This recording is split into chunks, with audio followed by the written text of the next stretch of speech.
හයි prince ඉතින් මොකද වෙන්නේ අදත් ඔන්නා වනේ පැත්තට රිව් එකක් කරන්න මොකද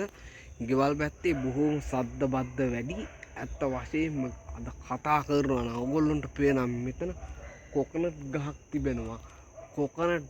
ගහ සම්බන්ධව අපි විශේෂ රිව් එකක් කරනවා එහෙනම් කෙලින්ම අපි යමු වීඩියෝ එකට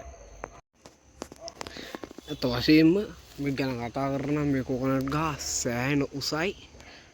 තවද මේකේ බුලත් ඇලක් නෙවෙයි හිතවතුනි ඇත්ත වශයෙන්ම කියනවා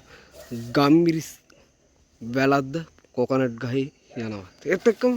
මේ කොකනට් ගහ ගැන කතා කරනවා නම් කොකනට් ගහ කිලෝමීටරයක් විතර උසයි ගම්මිරිස් වැලත් අඩි 200ක් විතර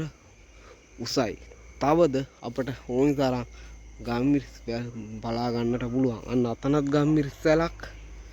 ඒත් එක්කම අන්න අතනත් යෝධ ගම්මිරිස් වැලක් ඊට එහා පැත්තේ කොකනට් ගහක්